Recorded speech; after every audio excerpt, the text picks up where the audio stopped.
Howdy, folks.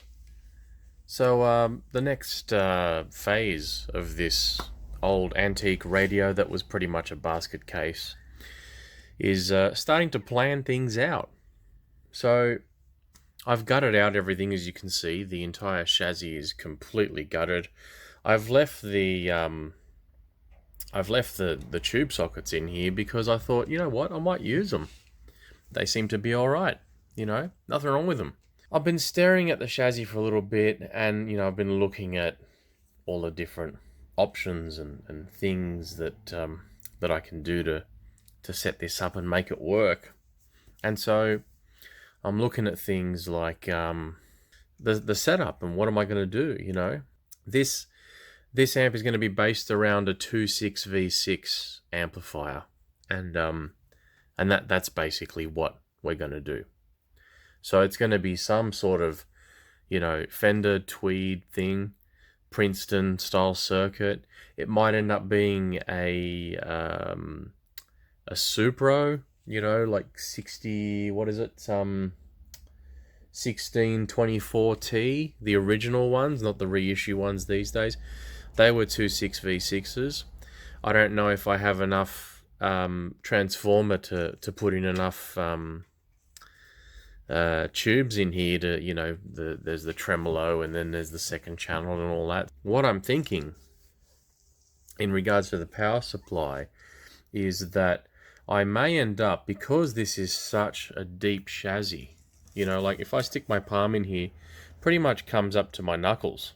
I could effectively mount the filter caps up here. So that gives us a lot more room around here to do other stuff. Whether I have I was going to say negative bias circuit, but that's not going to happen because looking at the transformer, there's no sort of 50 or 60 volt tap coming off this. So the amp is likely 100% really is going to be a cathode biased amplifier. Unless I put in a separate transformer, which I'm not going to bother with, because the idea here is to save as much money as possible and not have to buy anything at all. And this is going to be built using parts that I have laying around. What I'm thinking is the 2.6 V6s are going to go here or here. We might end up having the rectifier tube sitting here, or it might sit all the way back here away from everything. So, hard to say. I can put the rectifier tube here. I can put a phase inverter tube here and the 2.6 V6s here, leaving two preamp valves up here, or tubes, whatever. Valves, tubes, you get it. So, we could go, well, let's say this is going to be the front of the amp.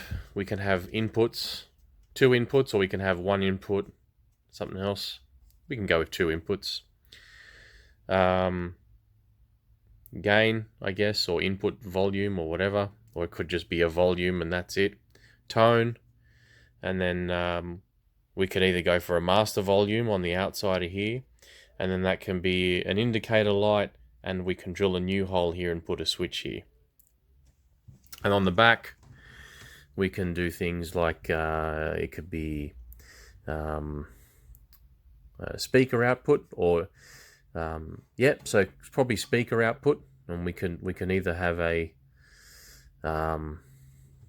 speaker output and well, actually speaker output's probably, and see, this is the thing, we're going through the motions of hooking all this up.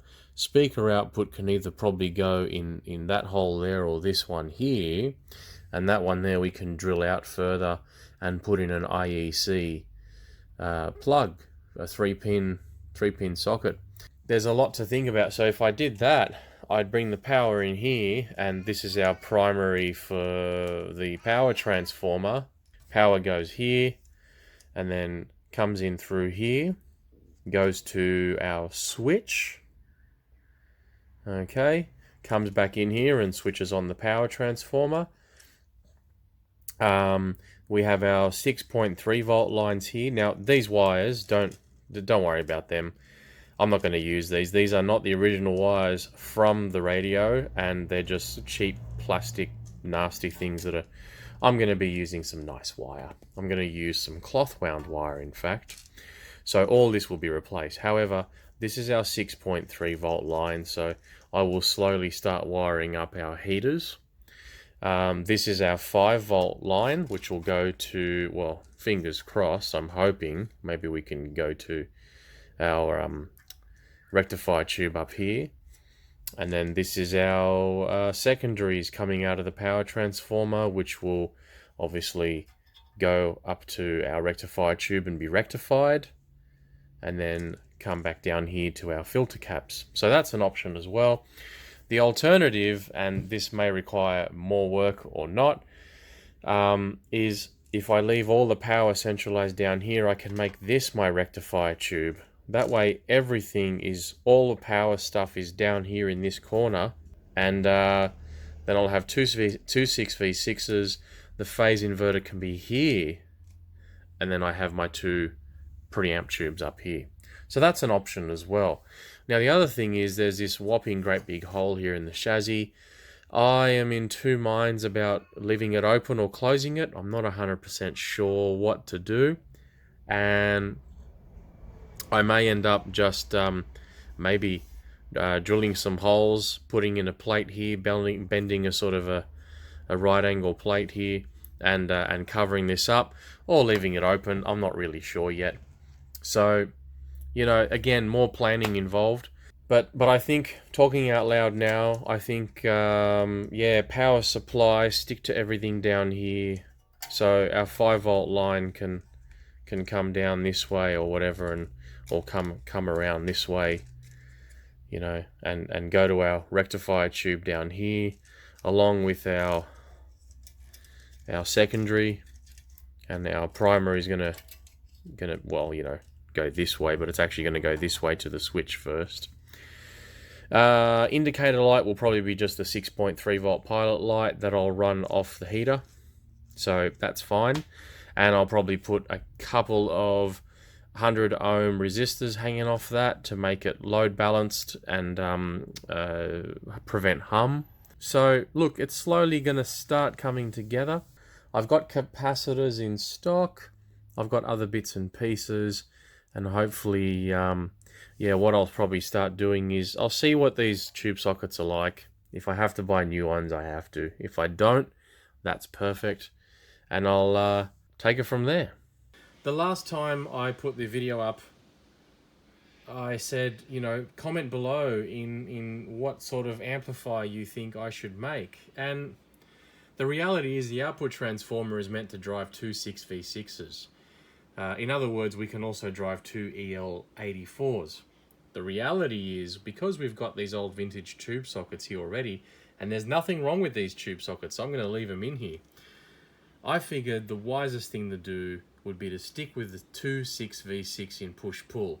Now, when you think about it, that lends itself to only a few guitar amplifiers that would be suitable, as well as, how shall we say, easy to make. So I'm going to go with something like a Princeton.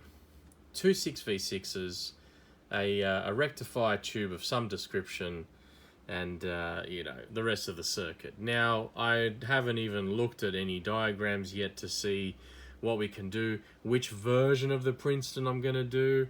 You know, there's the reverb, there's the not reverb, there's a whole bunch of stuff, blah, blah, blah.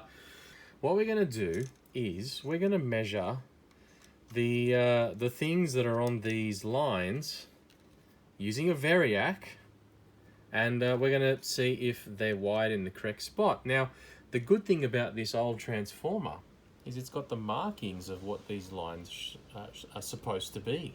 So here we have our 240 volt. We're going to snip that off, and we're only going to use one side here. So if we look here, we can actually see 240 volt, 230 volt, which we're not going to use, and it isn't being used, you can see there, and there's 0. So there's neutral, there's live, and then somewhere on the chassis we'll stick ground somewhere. And then if we look here, we have 6.3 volt. Okay. And if we look here, it looks like we have our secondaries. What is that? 285 and 285. And there's our ground wire, that's always been there. And this looks like it's our 5 volts for our rectifier tube. We're going to confirm that these are the voltages we're getting. What we're going to do is this side here, this pathetic wire, we're going to cut it off completely. Well, actually what I'm going to do is I've got myself some mains wire and I'm going to just splice it onto here. Okay, no soldering, nothing special. I'm going to connect it to my variac and we're going to measure the voltages coming out of here. Now these will all be AC voltages because there's no rectification, no filtering at all. So we're going to set our multimeter to AC volts and I'm expecting to see 6.3. From ground this should be 285, but we're expecting, well, unloaded obviously, over 500, and on this side we should be getting our 5 volts. Alright, so I've got a couple of multimeters set up. This one on this side is just monitoring the input voltage, which is going to work its way up to 240 volts. And this one on this side is currently connected to the high voltage line, so the 285 and 285. So we should see some severely high voltages, okay? So we're going to measure this and check it off. So I'm going to turn on the variac and I'm going to keep things, I guess, situated up here for you. Now you don't need to worry too much about the input voltage. What we want to see is some healthy output voltages on the secondaries. But I'll keep things up here and make sure nothing's touching. So we have earth, active, neutral, and that's connected to the variac. And then that yellow wire is going here.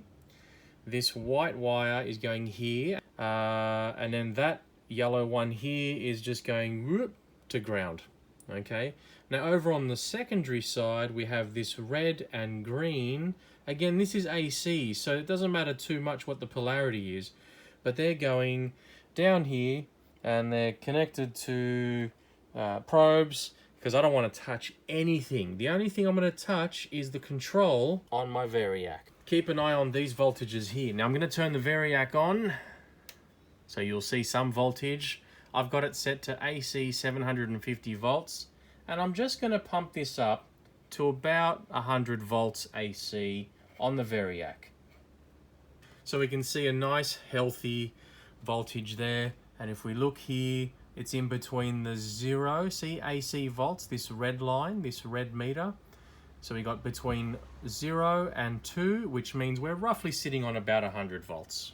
And we're getting a nice healthy output voltage. So let's turn the variac down, make it nice and safe, turn the variac off. Now I'm going to put the camera down, I'm going to reset and connect these two probes, the green and the red, to my AC heater voltages down here, and let's make sure we're getting our 6.3 volts. And then finally, we're going to test the voltages up here for the 5 volt winding. Because we're only expecting about 6.3 volts here, I've set my meter to the 20 volt setting on AC. Remember, this is all AC voltage. So I'm going to turn on the variac and we're going to watch the voltage here, and I'm expecting, fingers crossed if this transformer is good, I'm expecting to see my 6.3 volts or something like it. Okay, so at 100 volts I should expect around like the 2 to 3 volt mark. So we'll see what happens, hey? Alrighty, let's have a look.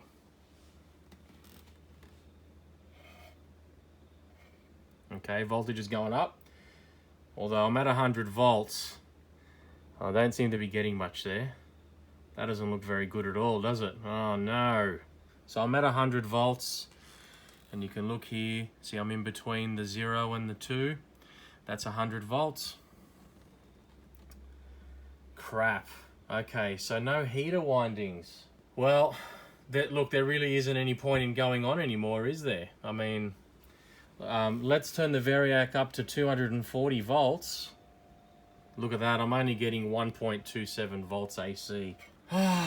Well, that puts a spanner in the works, no doubt. So I guess there's no point in moving on. For curiosity, I'm going to see if the 5-volt windings work. And if they do, then, you know, there's something there for us to play with. But that's pretty much put a dampener on this project. And it means there won't be a part 3. Now, I could just go onto my supplier's website and pick up a power transformer that's going to be suitable for something like a vintage Princeton that will have our high voltage, our 6.3 volt heaters and our 5 volt heaters for our filament for our rectifier. Or alternatively, what I can do is probably fit another transformer inside here somewhere that's just got 6.3 volt output at, you know, a couple of amps. There's that as an option as well, which would be cheaper, but more messy and more wiring. However, it will work and get the job done. Anyway, let's have a look at the 5-volt winding and see where we're going with that. And sorry about the lighting change, it's gotten a lot darker in here and I'm about to head off anyway, but I thought I'd test the 5-volt winding now.